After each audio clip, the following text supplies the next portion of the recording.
Good evening, ladies and gentlemen, and welcome to Sirhan on X, coming to you live from Cincinnati, Ohio, in the United States of America. And here's hoping everyone had themselves a wonderful 4th of August 2025 and a terrific weekend on top of it. Uh, not much to get to tonight. The warm weather here in Cincinnati, the heat wave, looks like it's gone for the year. And we have to worry about that for another several months. Temperatures are supposed to be picking up here soon, but it is not going to be the humid summer weather we witnessed over the weekend, and it was just real nasty over here. Hope everyone had themselves a wonderful day today. It's going to touch on one topic. Usually, some athletes have their own moment where, when you talk about it, they deserve their own segment, and I'm going to devote it today to one of the premier icons in the sport of boxing and in the '80s pop culture. Actually, the run began back in the early 1970s when a standout from Landover, Maryland, named Ray Charles Leonard, also known as Sugar Ray Leonard, began to make his mark in amateur boxing. And it started way back in the early 1970s. You're talking about a two-time uh, Golden Gloves champion in '73 and '74, who also won the Pan American Games in 1975, winning the gold medal in that tournament. But the real capper came 49 years ago today in Montreal, Canada, when he hit the landmark when he defeated Andres Aldama of Cuba to reach the pedestal, probably the highest honor in all of amateur sports, and that is winning the gold medal representing the United States of America. Part of the arguably the greatest Olympic team in boxing history when you consider him, the Spinks brothers, Leo Randolph, and Howard Davis Jr. And when you talk about amateur boxing back then, that was the glamour prize out of all of them. I mean, we talk about the high point to get to that point. You wanted to be a part of the Olympics and you wanted to win the gold medal. And that's what took place 49 years ago today in Montreal. Sugar Ray Leonard got to that point.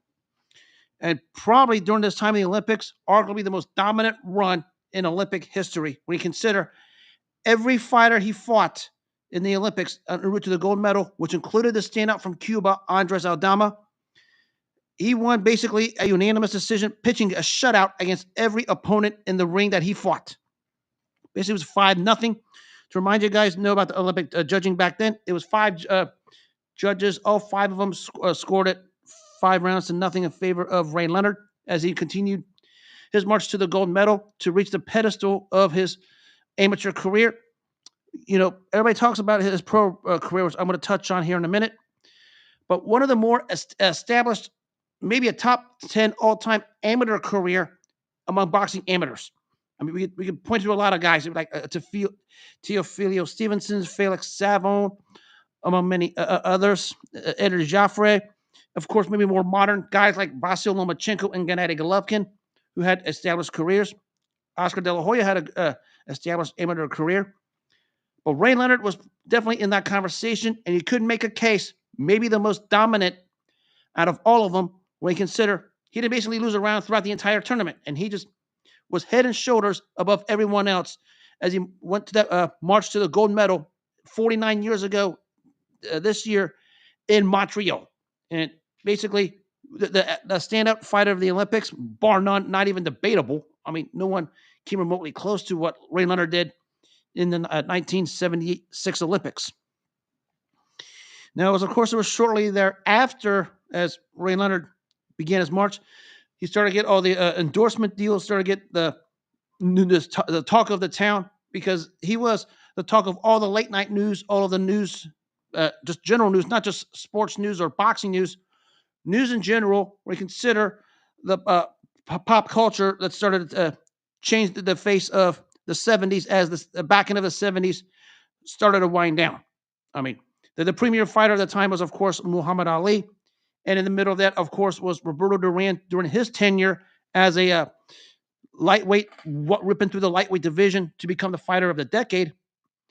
But the talk of the town, because of his the choir boy looks, the persona, and of course the '70s style afro that basically, if you know the R&B culture, that was the thing. That's what made Sugar Ray Leonard the hip thing during his time in the amateurs, during his run to the gold medal. And at that point, every, that's why he was the talk of the town, and that's why everyone loved him. The charming looks, the charming personality, the outgoing personality, which was something that was needed when you consider the downturn of Muhammad Ali at that point. And we know Ali was the premier personality in the sport of boxing at that time. So we fast forward several weeks later. It was later revealed that he wasn't sure if he wanted to go professional. At the beginning, he didn't want to do it, but he had no other choice, largely because of the health of his parents. Of course, it was revealed his mom had a heart attack and his dad had meningitis. And he went to his amateur coach, Jenks Morton, and asked him, how do I get fast cash to take care of my parents and my family? And basically, the suggestion was to turn pro. And of course, it was against the wishes of his family, especially his mom, who wanted him to go to school, get an education at the University of Maryland, which, that was her preference. And even Sugar Ray Leonard said that's what he wanted to do, but he had no other choice given the health of his parents, his mom and his dad. So in February of 1977, he turns professional and begins his mark among the ranks of the junior welterweight and welterweight divisions. And basically, shortly after his amateur career, he links up to the premier trainer of the time, the great Angelo Dundee, who of course trained many, many world champions. The top one, of course, was the great Muhammad Ali before Sugar Ray Leonard got him. And basically, it was Dundee who matched Leonard with some of the better fighters in the early part of his career, just largely because he knew the it guy was Sugar Ray Leonard and matched him with the best possible opponents right out of the gates. And we talk about fighters like Willie Rodriguez, Frank Santori, Rocky Ramon, Dickie Edlin, and of course Floyd Mayweather Sr., the father of Floyd Mayweather Jr. And basically, real quickly, found himself on the top of the welterweight ranks. It was moving up real quick, and the competition got better. And as the competition got better, he was getting better. We talk about how he obliterated fighters like Johnny Gant, Fernando Marcotti, and of course, with the 10-round distance with the standout tough guy Marcus Geraldo, and basically found his way into fighting for the North American Championship when he won it from Peter Ranzini in his at Caesar's Palace in Las Vegas on a fourth-round knockout. And it was that point the talks of Leonard marching to greatness really started to heat up, and they wanted to see him against world championship caliber fighters. And it was thanks to his trainer, Angelo Dundee, who knew how to hit the right buttons with him that got him to that point. So when you talk about him getting to that point, of course, he gets a one-round obliteration of Andy Price in September of 1989, and at 1979, excuse me. And as a result, he finally lands the world title shot he wanted exactly two and a half months later on the night of November 30th, 1979, in front of a nationwide audience on ABC's Wide World of Sports.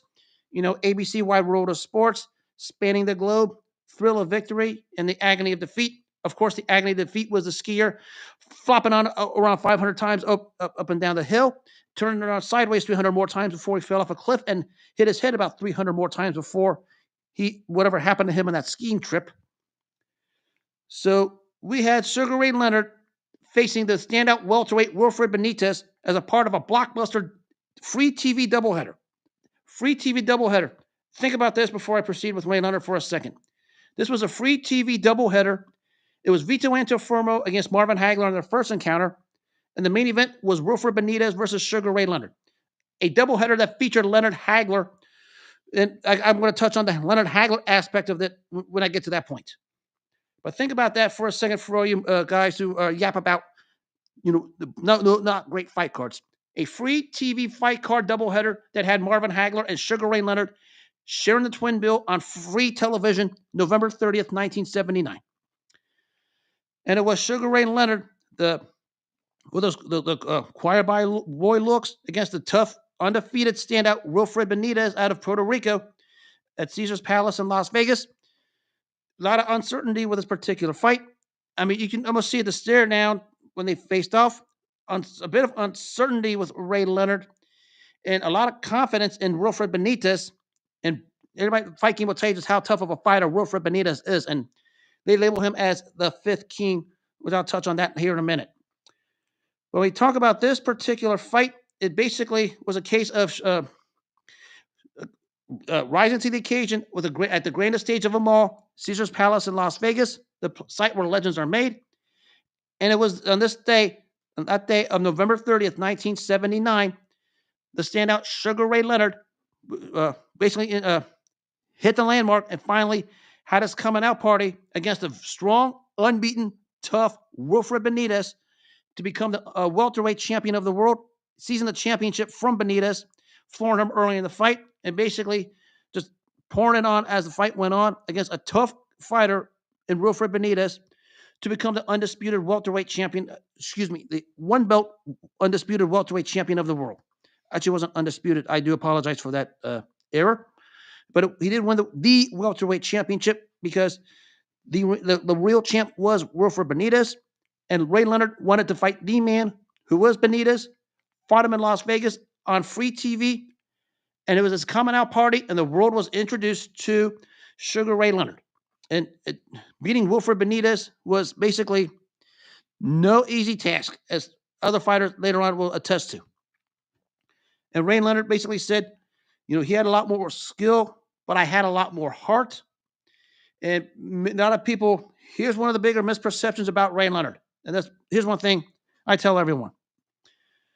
When you consider and we view the style and the flamboyance of what Ray Leonard was in the Olympics, and he had a lot of style, a lot of flair, a lot of flash, and a lot of charisma. Deep down, if he wanted to dig deep and basically go to the well and get a little rough, he can do it. And that's what he did to Wilfred Benitez to become the world welterweight champion and become basically the 1979 fighter of the year based on this performance. And of course, beating Andy Price and Peter Rosani to win a North American title. And that catapulted him to that particular distinction. After an obliterating one-punch KO over a tough Davey Boy Green in his own hometown of Landover, Maryland, where it was the picture-perfect left hook, and Davey Boy Green was seeing Davey Boy stars on the canvas because the guy is still probably seeing stars 45 years later. In a fight where Leonard just controlled from start to finish, we had perhaps the start of an all-time great run, an all-time 7-year great run in the welterweight, middleweight, and light heavyweight divisions. It was on the night of June 20th, 1980, at the same Olympic Stadium in Montreal, Quebec, Canada, where Sugar Ray Leonard won the gold medal. He signs to fight the iconic Roberto Duran. Roberto Duran, the fighter of the decade of the 70s. Sugar Ray Leonard, the fighter of the year in 1979. And even Ray Leonard said going into this fight, he had more worries about fighting Roberto Duran than he did going into his fight with Wilfred Benitez, because of the stature and the iconic stature of what the great Roberto Duran achieved at that point. Achieved the distinction, probably still holds it to this day, of the greatest lightweight of all time.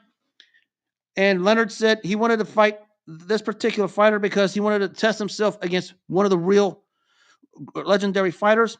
And its own admission, for him to get to that point, he needed a Roberto Duran so he can become the superstar that he dreamed of being. He didn't want to be just a regular fighter in the ring among the list of all the fighters that fought. He wanted to stand out, and for him to get to that level, this is what he needed. And he fought this fight June 20th, 1980, at Olympic Stadium in Montreal, Canada. And this was the start of what we would forever remember as the Four Kings, which also included Tommy Hearns and Marvin Hagler, which I'll bring up that aspect for Ray Leonard here in a minute. But when you talk about this first fight of Roberto Duran and Ray Leonard, the story of this one was the build-up and the craziness outside of the ring that took place, where Roberto Duran got into the skin of Ray Leonard as he was taunting him and his family every chance he could get. It was revealed by promoter Bob Arum, where he had a spying on Ray Leonard, and basically Leonard and his wife, that every time he would see the Ray Leonard's wife, Juanita Wilkinson, on the streets, Leonard would basically said Roberto Duran would say all kinds of crazy stuff after he beats Leonard, he's going to do whatever in the room. I'm sure you guys can picture the graphics on that one. And what happened because of all of this?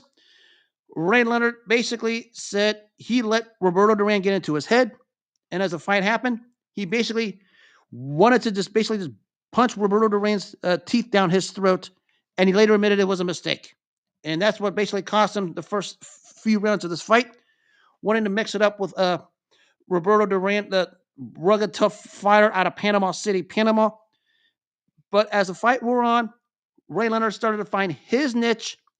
And as he was finding his niche, you start to see the momentum start to shift in his favor because he finally realized it was not about trying to mix it up or trying to punch Roberto Duran's teeth down his throat and trying to get a knockout. You went back to what got Ray Leonard to the certain point of his career, amateur and pro, which is the speed, the combinations, not allowing Roberto Duran to pin him on the ropes, which early in the fight, by his own admission, Ray Leonard said the mistake he made was trying to mix it up with Roberto Duran. And as the fight wore on, basically lots of momentum shifts back and forth between two standout all-time great welterweights. But it was in the end of the day that Ray Leonard would suffer his first defeat, losing on a tough majority decision to Roberto Duran and losing his welterweight championship. Of course, a lot of questions about everything that took place before, during, and after the fight. The strategic approach of Ray Leonard going into this fight, trying to mix it up with Roberto Duran when he shouldn't have. But even Ray Leonard said it's basically what happened due to everything that happened when they were basically in Montreal days before the fight, where Roberto Duran doing the things and saying the things that he did allowed Roberto Duran to get into Ray Leonard's head. And that's basically why Ray Leonard lost the fight of June 20th, 1980 in Montreal, Canada. But it was after that fight, it was a case of who was really the winner or who was the real loser, simply because Ray Leonard did pocket at that time one of the bigger purses south of the heavyweight division ever. At that point, when he net $10 million in his own wallet. And Roberto Duran, although he won the championship, the feeling was that was probably the end game for him. So now we get that one out of the way. So what happens shortly after the fight? Ray Leonard basically says, "Okay, Roberto Duran had his day the first in Montreal in 1980, but I'm going to get this guy in the ring. I know how to beat this guy this time, and when I get him in the ring, I'm going to beat him, and I'm going to get my welterweight championship back." Fast forward to 5 months later at the Superdome in New Orleans, Louisiana, we had the rematch between Ray Leonard and Roberto Duran. This time Duran's a champion, Leonard's a challenger. It was revealed going into this fight that Roberto Duran had to do some massive weight cutting, and he even admitted to his own manager, Carlos Aleta, he wasn't ready for this fight and called Carlos Aleta crazy to his face for having this fight, because there was rumors after he beat Leonard the first time after Montreal that he went just out to live a partying lifestyle where he wanted to just eat every single which way imaginable. So Leonard saw this and basically said, "Get me the Duran rematch as soon as possible." So the Duran rematch was set for November 25th, 1980 in New Orleans, Louisiana. And after the first 4 rounds were basically, it looked like it was going to be the same thing again. This time, Ray Leonard goes to what made Ray Leonard great. And that was using the ring, taunting the opponent, making Roberto Duran miss and making him pay, frustrating Roberto Duran, and basically just made a mockery out of Roberto Duran over the next 3.5 rounds. And it was revealed that, of course, the one that sung the national anthem before that fight was none other than Ray Charles. Ray Charles, the singer, Ray Charles Leonard, his regular name. And Ray Leonard admitted that Ray Charles walked up to him and basically said privately to him to go kick Roberto Duran's butt. And that's what Ray Leonard did. Because it was, of course, early in the 8th round, out of nowhere, because Sugar Ray Leonard basically just was starting to put on a boxing lesson on Roberto Duran, that probably the most polarizing 2-word cliche, maybe in boxing history, occurred in New Orleans, Louisiana, November 25th, 1980, when Roberto Duran uttered the two words, no mas. Basically, no more, I quit. All the taunting, all the yeah, boxing lessons Leonard was starting to give Duran over the next 3.5 rounds. Roberto Duran basically just said, no more. And once again, Ray Leonard hits a mountain peak when he becomes the undisputed welterweight champion of the world. Excuse me, the undisputed one belt champion of the world. Another error, I do apologize. Story with this rematch was the ability of Ray Leonard to figure things out in the at the heat at the right moment at the right time, because after the fourth round, when basically he decided to just utilize the ring and taunt Roberto Duran, that's when you knew his ability to adjust and make adjust on the fly in the ring. That's why he was able to do what he did to Roberto Duran and make him say no mas on that particular night. And it's still talked about forever for a many reasons, more so on the Roberto Duran side, but feels like at times Sugar Ray Leonard, his own admission, sometimes he feels slighted because the focus is on why Roberto Duran quit as opposed to what Sugar Ray Leonard did to make Roberto Duran quit.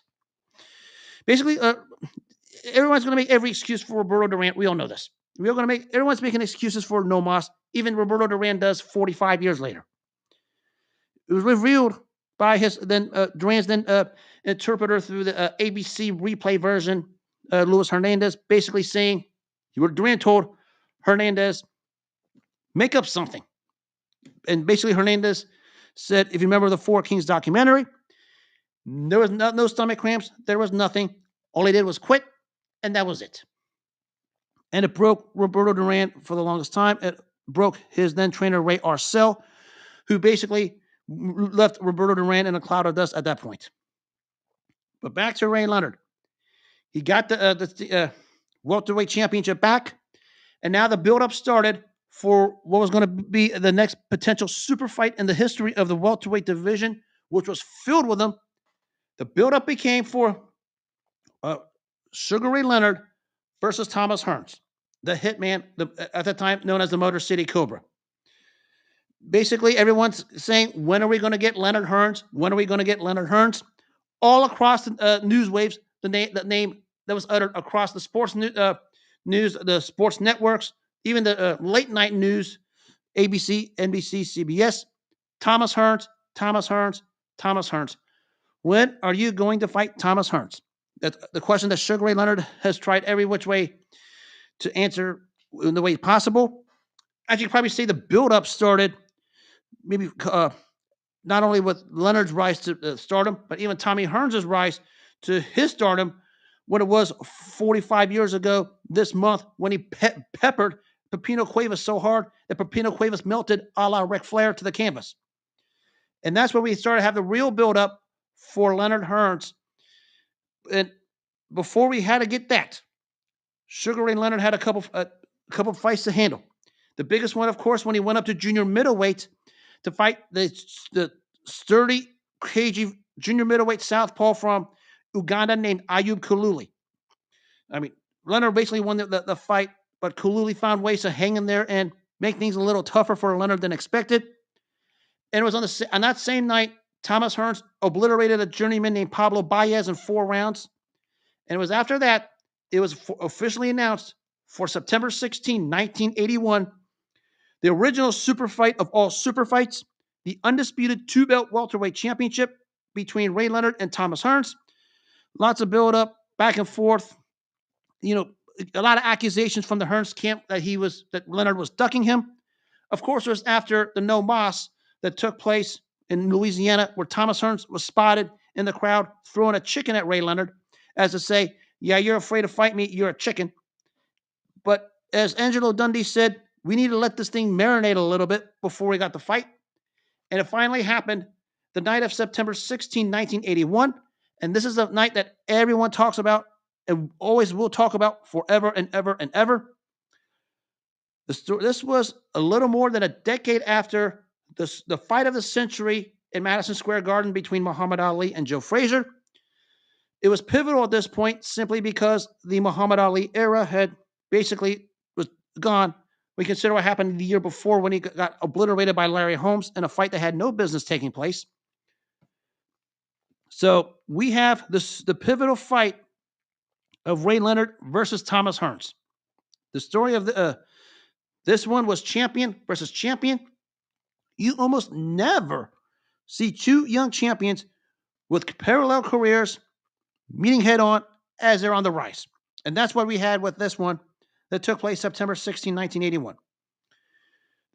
Since a lot of you guys are into betting odds in this one flip flopped all over the place. I mean, it was back and forth, till a barrage of people from Detroit, Michigan flew in to Las Vegas and just bet everything they own on Thomas Hearns, thinking he was going to pull this one off. And I mean, you could say he was a 6'2 welterweight who was pulverizing opponents with that right cross, especially after he just demolished Pepino Cuevas. And Sugar Ray Leonard still had the one loss to Durant, albeit he avenged it later. So a lot of split down the middle with his predictions on this one. And this was probably the most pure 50-50 fight you could probably ever have, because the predictions was divided straight down the middle. So what do we have on this one? Let's start with this. In the early rounds, Thomas Hearns, with that 6'2 lanky style, keeps Ray Leonard at bay with his jab, wins the first 4.5 rounds, pretty much going away because Sugar Ray Leonard couldn't even get inside him. And Thomas Hearns controls that from start to finish. Of course, making the mark on on Sugar Ray Leonard's face, especially his eye, which was starting to swell. But as the fight was going on, Ray Leonard started to find a way to get inside that reach of Thomas Hearns and start to do work. And his basically started to hurt Thomas Hearns, and it looked like Ray Leonard was going to seize control of the fight. But a subtle moment from the Hearns perspective, Hearns and Leonard flipped roles. Thomas Hearns becomes the boxer. Ray Leonard's the one doing the chasing. Hearns is keeping Leonard at bay with that left jab, and really starting to mess up Sugar Ray Leonard's left eye as the fight was going on. But the poignant moment in this fight came in round 12 when it was in the corner of Sugar Ray Leonard, who was basically behind on all three judges' scorecards. Basically said, his trainer Angelo Dundee, who even knew this, basically uttered one of the more great catchphrases in sports history, not just in boxing history, but in all sports history, saying straight to Sugar Ray Leonard's face, telling it like it is, "You're blowing it, son. You're blowing it." Basically telling him he's blowing it, that basically he needs to buckle down for the final 3 rounds. Needed a knockout because he was losing the fight on the scorecards going into the 13th, 14th, and 15th rounds. And so what happens? We go halfway through the 13th round. Basically, out of nowhere, the right cross, and Thomas Hearns is on the defensive. And out of nowhere, you see the machine gun combination of Sugar Ray Leonard and Thomas Hearns is really on the defensive. As Thomas Hearns is trying to get away, Leonard starts to chase combination and puts Thomas Hearns through the ropes as the 13th round ends. And we fast forward to the 14th round. The double left, again, Leonard pins Hearns on the ropes. The double left hook, followed by the right cross. And at that point, the referee stops the fight. And after 13 and a half rounds, in the 14th round, the referee waves the fight. And Sugar Ray Leonard is the undisputed welterweight champion of the world in the 2-belt era. Basically cleaned out the welterweight division at that point. And the fight that he wanted, he got it. He took advantage of it. And after some rough moments in and out of the ring, and a fight that had at least 4 to 5 momentum shifts both ways, it was Sugar Ray Leonard becoming the undisputed welterweight champion of the world and reaching the pedestal at that point. So Sugar Ray Leonard becomes the undisputed welterweight champ. Thomas Hearns leads with the first loss of his career, losing his portion of the welterweight title. And at that point, Sugar Ray Leonard ascends to the distinction of the best fighter in the world, because that's what he became, the premier personality in the post-Muhammad Ali era. That's what made that fight so pivotal. And when you think of what Leonard had to dig deep for just to get to that moment, he really had to dig deep. because even as Thomas Hearns was controlling the fight and he was ahead for the most part, his trainer Emmanuel Stewart knew that the fire of Ray Leonard and that rally of Ray Leonard was going to come out of nowhere. It was going to be tough for Thomas Hearns to handle, and that's what happened.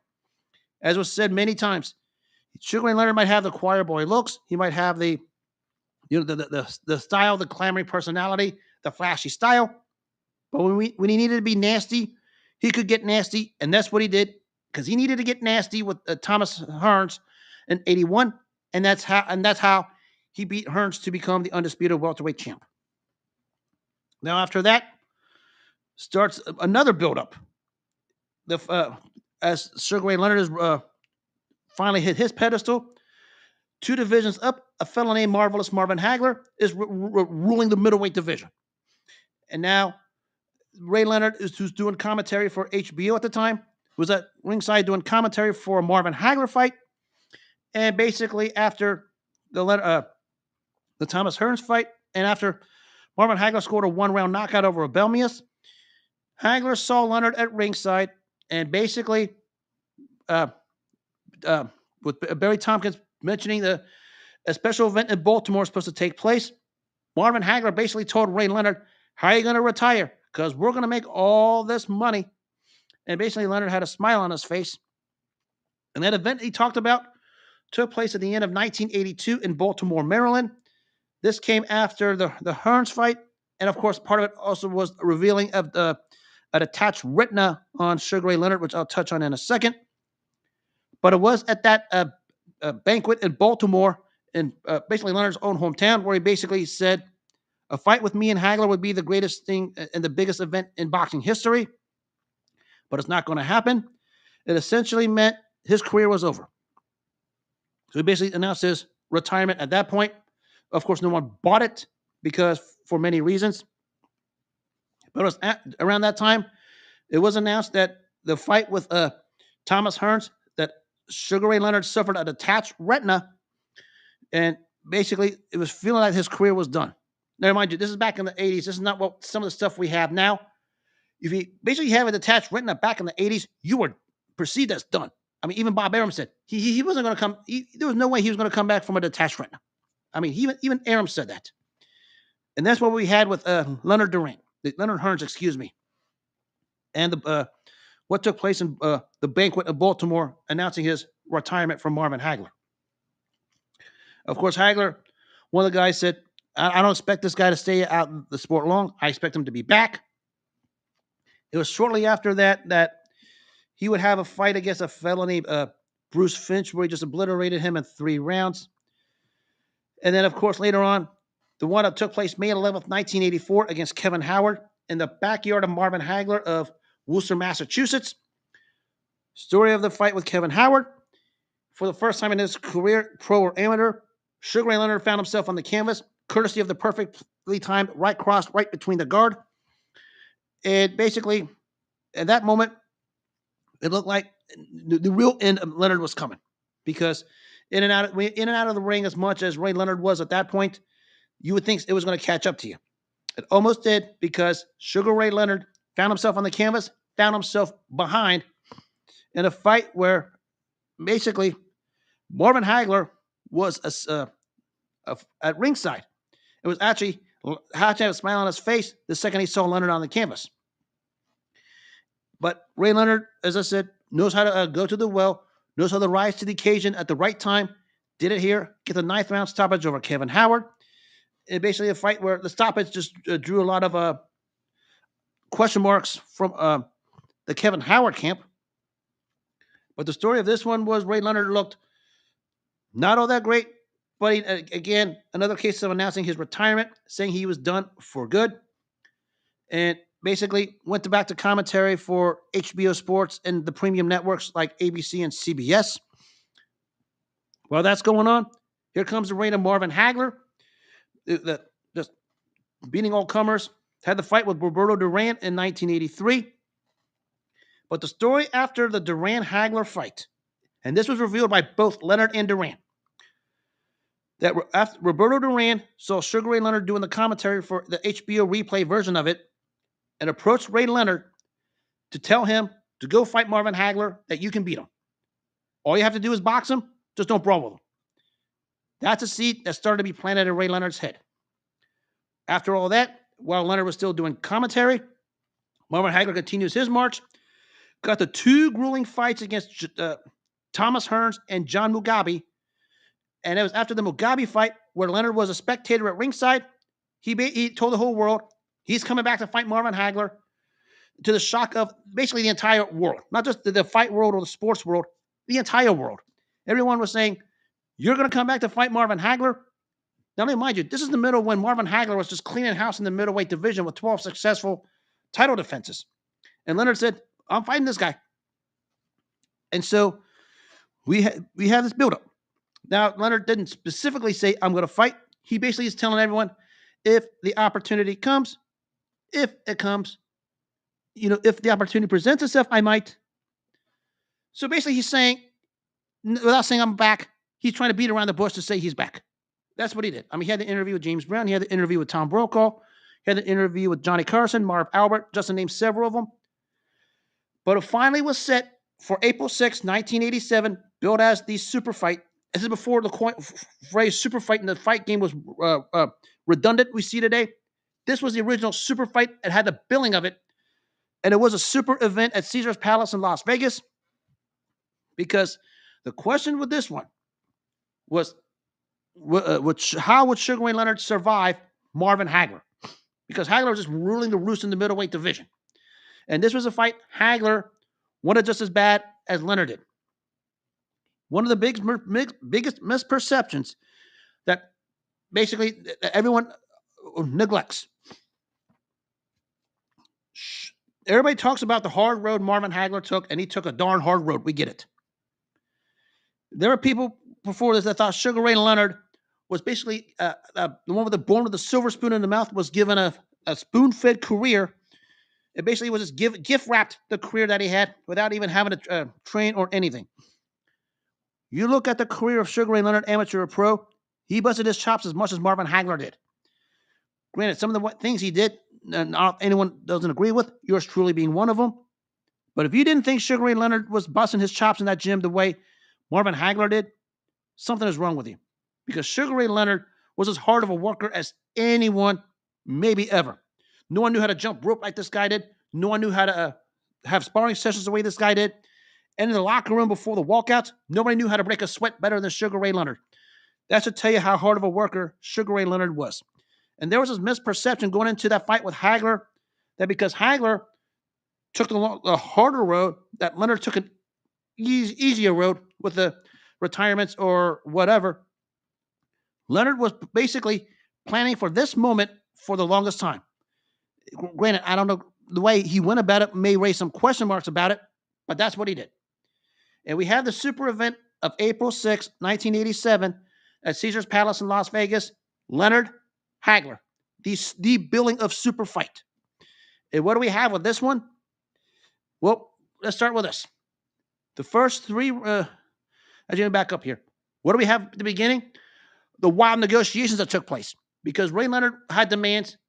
It conceded the payday to Marvin Hagler, who took home a guaranteed $19 million.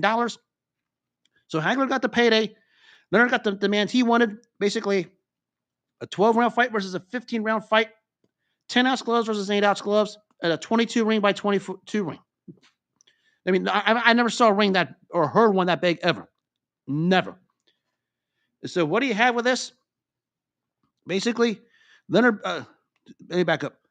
Hagler was so extremely confident that he could give any demand to Leonard, thinking he was going to go in there and just bulldoze him.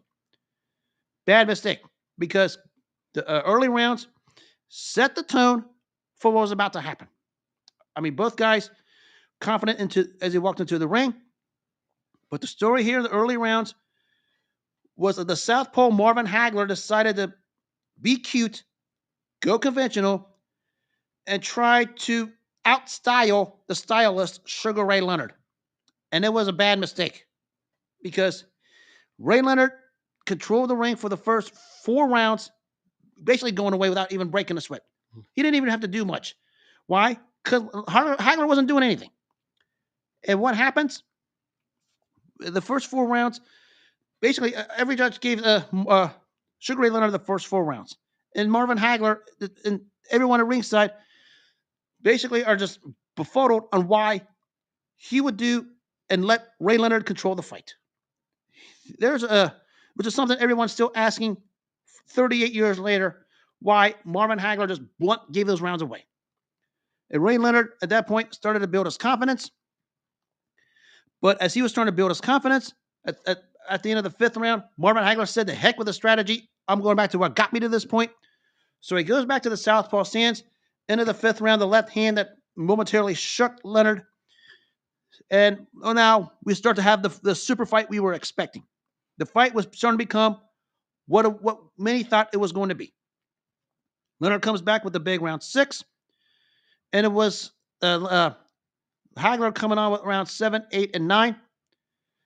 But you look at that round 9 of Leonard Hagler, the poignant moment, maybe you had a feeling a shocker was about to take place. Because Marvin Hagler started to seize the momentum. Even Leonard, to his own admission, said he was gassed. I mean, his stamina was, at near empty at that point. The pressure of Marvin Hagler was coming on and was starting to get to Ray Leonard. Pins him in the corner, starts to tee off. But out of nowhere, about a minute, around a minute 20 mark into the 9th round, Sugar Ray Leonard turns back to hands of time with that blazing machine gun combination that has Marvin Hagler on the retreat, and now Ray Leonard is out of the corner, and basically he starts to control the rest of the round. It was primarily a Marvin Hagler round because he was bringing on the pressure. But when you think of that moment in round 9, where the machine gun combination by Leonard backed Hagler up, sent Hagler backwards, and got Leonard out of the corner, you had a feeling Ray Leonard might have gotten a second win. And you had the feeling, and even the crowd sensed it over there at Caesar's Palace, who was starting to chant Sugar Ray, Sugar Ray, Sugar Ray, that there was going to be a shocker about to take place on that night of April 6, 1987. Ray Leonard comes back to win rounds 10 and 11 simply because he made Hagler miss and made him pay. And Leonard just avoided the 12th round just to simply because not let Marvin Hagler catch him. But another poignant moment in round 12, another case of where Hagler pins Leonard into the corner. Leonard fires a combination out, sends Hagler backwards. Even though Hagler won the round, the poignant moment of the exchange was basically a case of Sugar Ray Leonard doing everything possible to leave Las Vegas with Marvin Hagler's middleweight championship. And the 12 rounds are complete. And of course, we know how debated the decision is. It still is 38 years later. Everybody was on pins and needles. Everyone from the Leonard camp to the Hagler camp to the people who saw the fight, to the broadcasters, to the commentators, to the janitors, to the people sitting in the restrooms, to the people living in nursing homes, to the people living in their own house, to people watching on HBO, ABC, NBC, whatever. Everyone was waiting for the decision and to see who was going to get it because it was all over the place. And on a split nod, it was 115, 113 Hagler, 118, 110 Leonard, 115, 113 Leonard. And maybe the biggest and maybe the most shocking win of his career, Sugar Ray Leonard pulls it off, takes down the empire of Marvin Hagler, and becomes the world middleweight champion. And a decision that's still hotly disputed to this day. Leonard basically still holds firm that he was the right winner, rightfully and understandably so. And everybody knows on my show, I gave my details on why I scored the fight for Leonard. But it was the pins and needles decision and the moment that Sugar Ray Leonard built his whole career for, going back to when he won the gold medal in Montreal in 1976. He got the biggest win of his career since he won the gold medal. Yes, you could talk about the revenge of Durant and the victories over Hearns and Kaluli. But when you're an underdog, the way he was going into the fight with Marvin Hagler, and basically the whole world was writing you off, the way the boxing intelligentsia wrote off Ray Leonard going into that fight with Marvin Hagler. And when you shock the world the way when you shock the world the way Sugar Ray Leonard did to Marvin Hagler on April 6, 1987, it stands out at the test of time. It stands out, through the annals of history, and that's what we got. Granted, we know the decision is still debated 38 years later. I mean, for another topic for another day. But on the Leonard perspective, it basically was the moment he worked for, the moment he wanted. He basically did anything and everything he wanted to do. A lot of people are going to make every kind of bizarre conclusions, understandably so, because how debated it is. But the point of this was the way Sugar Ray Leonard dug deep at times when Marvin Hagler was coming on. Sugar Ray Leonard made darn sure he was leaving Las Vegas with the middleweight championship of the world. And that's what happened April 6, 1987, when he stunned Marvelous Marvin Hagler in a fight that's still hotly disputed, right down the middle. But it doesn't change history. It's still the fact Sugar Ray Leonard won the middleweight championship, stunning Marvin Hagler in a fight that basically he was written off going in.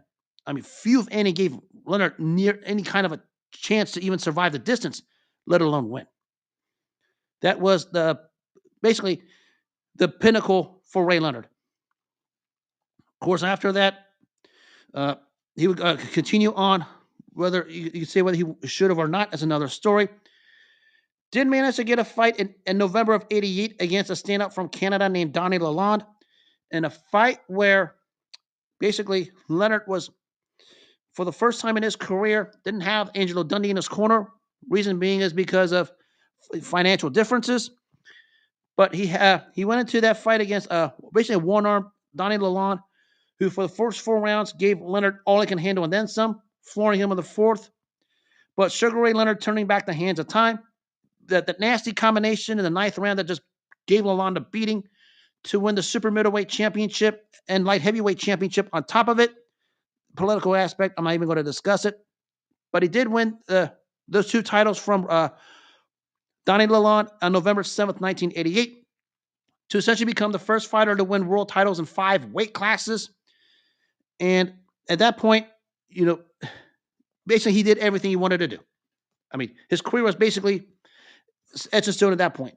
Fighter of the 80s, and bar none. Some people say Mike Tyson. Sugar Ray Leonard did it for the whole 80s. That's why he was the fighter of the decade.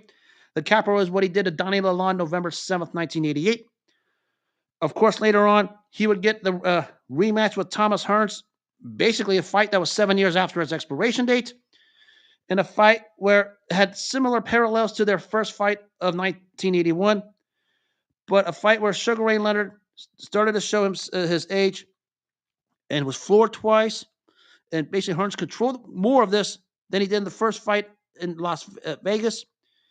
But Sugar Ray Leonard some way somehow escaped with a draw. But later, on his own admission, seeing on the rematch, he thought Tommy Hearns should have been declared the rightful winner. So he always said that series was 1-1. And of course, 5 months later, a nonsensical third fight with Roberto Duran basically is more like a financial nostalgia. Reason being because after this fight, Sugar Ray Leonard became the first fighter to pocket the $100 million mark in his career after this fight. We won a nondescript 12-round decision where the Las Vegas crowd that was basically cheering him throughout his career against guys like Hearns and Hagler were now starting to rain boos on him at that point because he basically fought one of those public be damned fight strategies that nobody cares about and puts people to sleep. Of course, there's the perception that Roberto Duran basically quit on his feet just to last the distance, but that's another subject for another day. But Sugar Ray Leonard did beat Roberto Duran for a third time.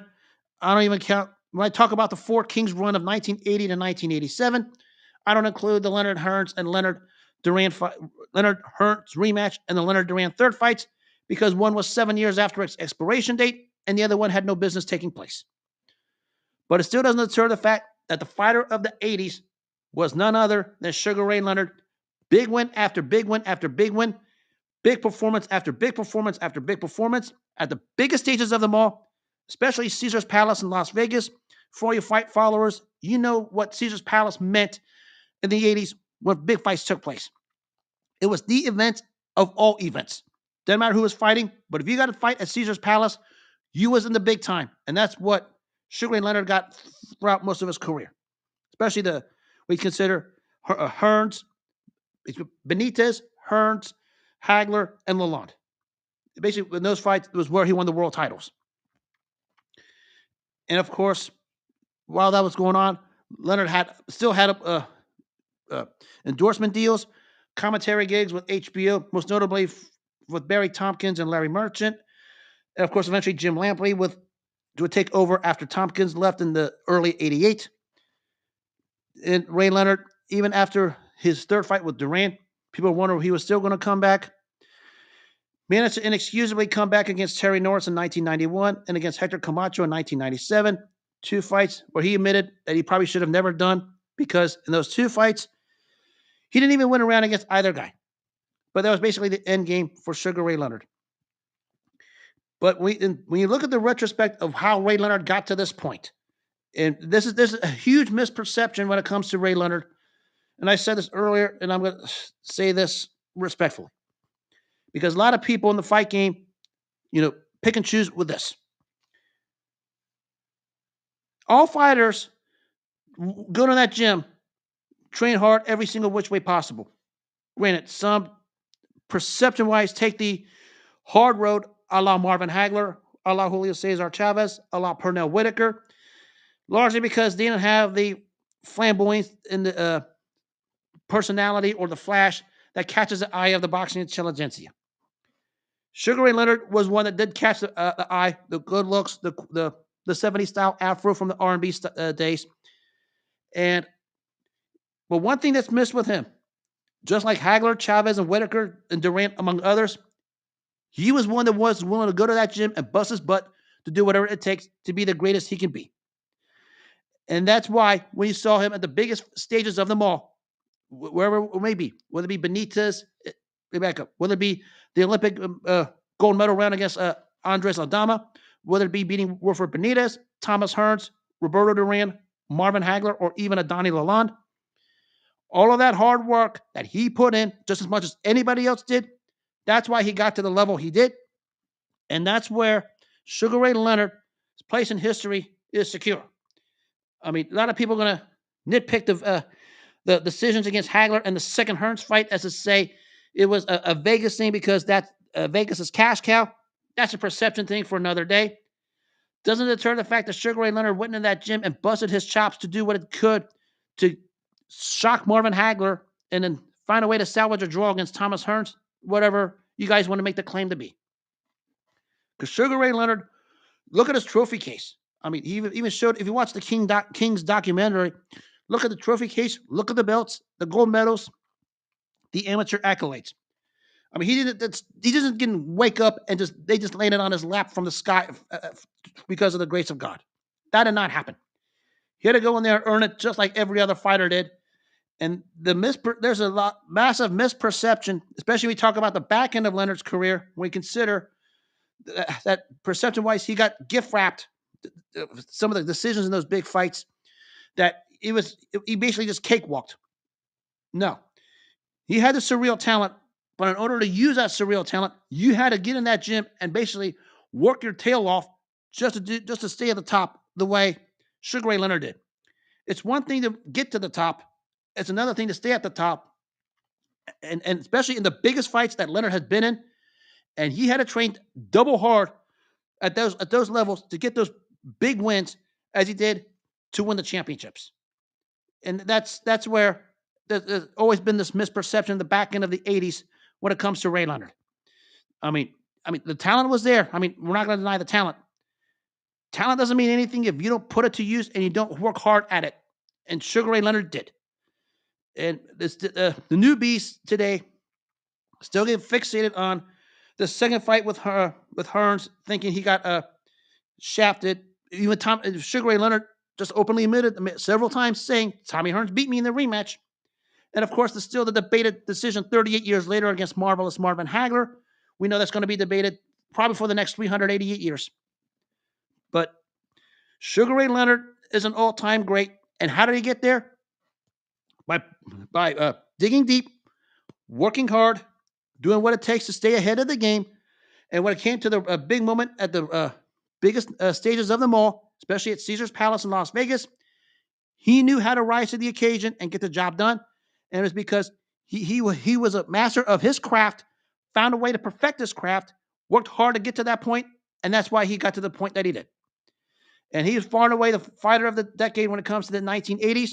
A pop culture icon who was across every massive network, whatever it is. It can be, from sports to politics to night shows to comedy, among many other things. You did not turn on the television in the 80s without seeing or hearing the name Sugar Ray Leonard. That should tell you the impact and why he was the fighter of the 80s and a pop culture icon during that time. That's all that needs to be said. A true all-time great. And yes, he worked hard, just as hard as everyone else, like Hagler, Hearns, Duran, among many others, because people like Hearns and Hagler, perception-wise, took a harder road. Not saying they didn't take a hard road than Leonard did. Doesn't mean Sugar Ray Leonard didn't train hard either. He went in there, was looking for some butt to kick, and he darn did it the way he knew how to do it. And he didn't just wake up with all the talent all of a sudden. He had to go in there and work hard just as much as everyone. Even he said prior to the Marvin Hagler fight, everyone talks about how hard Marvin Hagler had to get to this point. Darn it, I worked as hard as he did. And he's right. Because that's the misperception that, especially the more modern fans, when it comes to the Sugar Ray Leonard career, that is missed. Definitely an all-time great. Definitely an upper echelon of the maybe top 20 pound for pound all time. And I'm talking all time, not just in a propaganda way. We talk about ultra elite all-time great fighters. His career, his accolades, going back to when he won the Golden Gloves championships in '73 and '74, to the gold medal in '76, to beating Wilfred Benitez, getting the revenge on Roberto Duran, beating Thomas Hearns, Marvin Hagler, and Donnie Lalonde to win world titles. Nothing more needs to be said. That'll speak for itself. It's definitely all-time great, and certainly you can call for any story you want about Sugar Ray Leonard because it is a thing of beauty, and that's what he was. Just a phenomenal fighter to watch. Some of these newbies need to understand just how genuinely great this guy was. I mean, it's out there. I mean, it's out there. Just watch it. And that'll wrap up this edition of Sirhan on X. I will be back at it tomorrow night. As always, if you missed any part of this show, you can catch the audio replays on the Apple Podcast, iHeartRadio, or Spotify apps. And as always, make taking care of yourselves your number one priority in life. If you take care of yourself first, good things will come your way. If you don't take care of yourself first, nothing else matters. Until then, have yourselves a wonderful night. Take care of yourselves. God bless. And I will see you guys tomorrow night.